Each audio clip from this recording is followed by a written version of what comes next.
बिस्मिल्लाहिर्रहमानिर्रहीम। अस्सलाम वालेकुम। प्यारे दोस्तों, एक भाई जिनका नाम अरशद है वो अपनी शादी का वाक़या बताते हैं। अरशद भाई कहते हैं कि मेरी शादी को 1 साल हो गया है। शादी के बाद से अब तक मेरा निहायत ही बुरा हाल है। मेरी बीवी एक पागल औरत है। मैं काम से थका हारा शाम के वक्त घर लौटता हूँ तो मेरे सामने मुझसे लड़ने के लिए वो तैयार खड़ी रहती है। अगर देर से आओ तो कहती है कि इतनी देर से क्यों आए हो, किससे मिलने गए हुए थे। और अगर कभी कभार मैं जल्दी आ जाऊं तो वो कहती है कि आज जल्दी क्यों आ गए। चुनांचे अरशद भाई कहते हैं, मैंने अपनी परेशानी अपने दोस्तों को बताई। मेरा दोस्त मुझे एक बुजुर्ग शख्स के पास ले गया। फिर मैंने उन बुजुर्ग शख्स को अपनी कहानी बताई और उसने कहा कि बाबा जी, मैंने बहुत सब्र कर लिया लेकिन मेरी बीवी को कुछ समझ में नहीं आता। मेरा दिल अब भर गया है और मुझे उलझन महसूस होती है। इससे पहले कि ये पागल औरत मेरे हाथों कत्ल हो, मैं इसे तलाक देना चाहता हूँ। बाबा जी ने सिर को हिलाते हुए कहा, बेटे मैं तेरी मुसीबत का इलाज जान गया हूँ। मेरे पास तेरे लिए एक इलाज है और इससे तेरे सारे मसले हल हो जाएंगे। अरशद भाई कहते हैं कि बुजुर्ग शख्स ने हंसते हुए उनके हाथ मेरे कंधे पर रख दिए और मुझसे बुजुर्ग शख्स कहने लगे कि बेटे अल्लाह पर भरोसा रखो।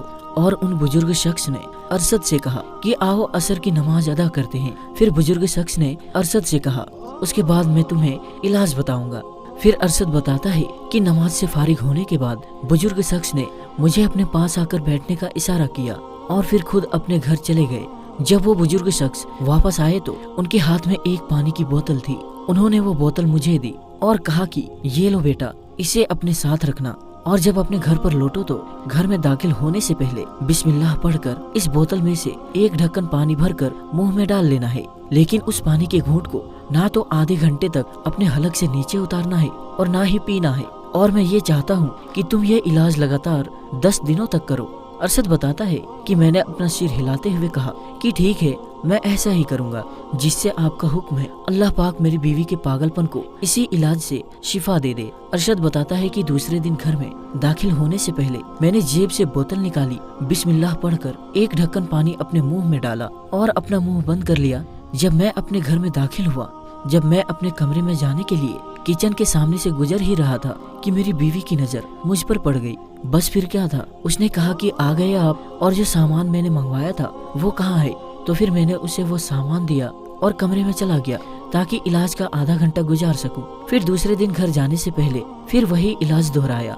बोतल में से एक ढक्कन पानी निकाला और अपने मुंह में डाल लिया और फिर अपने घर में दाखिल हो गया। आज थोड़ा सुकून था। वो मेरे चेहरे को देखती रही। कुछ देर खामोश रहकर धीरे से मुझे बोली, खाना खाओगे, खाना लगाऊं। फिर इसी तरह करते करते 5 दिन गुजर गए और फिर 5 दिन के बाद मैं उन बुजुर्ग शख्स के पास गया। बैठने से पहले सलाम किया और फिर पूछा कि बाबा जी, बोतल में क्या डाला था। मेरी बीवी तो बिल्कुल वैसे ही बन गई है जैसे दुल्हन बनकर घर आई थी। आप मुझे बताइए उस बोतल में ऐसा क्या डाला था।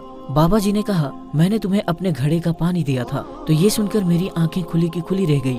मैंने ताजुब से कहा कि क्या सिर्फ पानी ही दिया था, आपने जरूर कोई ना कोई दुआ या दवा डाली होगी। बाबा जी ने कहा, नहीं, सिर्फ 2 बातों से तुम्हारे घर का मसला पड़ रहा था। पहला ये कि सारे दिन के काम के बाद तुम शाम के वक्त थके हारे घर आते थे तो तुम्हारा जिस्म आराम मांगता था। दूसरी तरफ तुम्हारी बीवी सारे दिन की खामोशी और काम काज से थक जाती थी।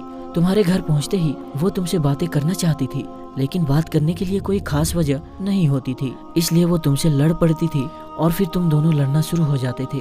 तो बुजुर्ग बाबा ने कहा कि बेटे, तुम अपनी बीवी की बातें सुना करो। काम से वापस आकर उसका हाल चाल पूछते। बुजुर्ग बाबा ने कहा, मैंने तो इलाज तुम्हें बोतल में बंद करके दिया था लेकिन वो तो सिर्फ मेरे घड़े का पानी था और ये इसलिए था ताकि जब तुम काम से वापस आओ तो जब तक तुम्हारा मूड ठीक न हो जाए तब तक तुम्हारे कम से कम होठ तो बंद रहे और जब तुमसे कुछ बोल रही हो तो तुम ध्यान से उसकी बातों को सुना करो।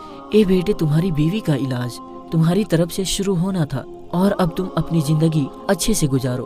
अरे दोस्तों, अपनी बीवी को कभी दुख ना दो। मियाँ बीवी को चाहिए कि छोटी छोटी बातों पर एक दूसरे की तारीफ करे क्योंकि इस अमल से मोहब्बत परवान चढ़ती है। बीवी अपने शोहर से उस वक्त तक लड़ती है या जिद करती है जब तक उसे प्यार की उम्मीद होती है। जब उम्मीद खत्म हो जाती है तो वो लड़ना और जिद करना बंद कर देती है। औरत की खुशियाँ, शरारतें, मनमानियाँ और गैर जिम्मेदारियाँ माँ बाप के घर ही होती है। ससुराल में औरत की सब्र और गैर जिम्मेदारियों का इम्तिहान होता है। मर्द का काम औरत को समझाना नहीं बल्कि उसको महसूस करना, उसकी हिफाजत करना, उसको मोहब्बत करना है। یہ ساری باتیں عورت کو کڑے سے کڑے حالات میں بھی جینے کا حوصلہ دیتی ہے۔ جو عورت کہتی ہے کہ مرد اپنی ذات کا ہوتا ہے، اسے کسی کا خیال نہیں ہوتا، وہ اسے ذرا غور سے دیکھے۔ پورا سال پیسہ کمانے والا اپنے لیے کتنے کپڑے خریدنا ہے۔ میاں بیوی کا رشتہ مقابلے کا نہیں ہوتا، محبت کا رشتہ ہوتا ہے۔ اگر میاں بیوی آپس میں مقابلہ کرنے لگے تو دنیا کا مقابلہ کیا خاک کریں گے۔ کسی بھی مرد کی زندگی میں بہار اس کی نیک بیوی سے ہوتی ہے۔ شوہر کو چاہیے کہ بیوی کی تکلیف سے زیادہ اس کا احساس کرے، اور ایک بیوی کے لیے اس کا حصہ کسی نعمت سے کم نہیں ہوتا۔ میری فکر کرنے والا ہے جب اپنے مسائل شوہر کو بتاتی ہے تو اس کا مطلب یہ نہیں ہوتا کہ وہ شوہر سے شکایت کر رہی ہے، بلکہ وہ آپ پر بھروسہ کرتی ہے۔ تو دوستو، ہم امید کرتے ہیں کہ آج کی ہماری یہ ویڈیو آپ کو بے حد پسند آئی ہوگی۔ ویڈیو کو پسند آنے کی صورت میں آپ نے اس ویڈیو کو اپنے دوستوں رشتہ داروں میں ضرور شیئر کرنا ہے۔ تو دوستو، ہم ملتے ہیں پھر ایک نئی اور اچھی ویڈیو کے ساتھ۔ تب تک کے لیے السلام علیکم، اللہ حافظ۔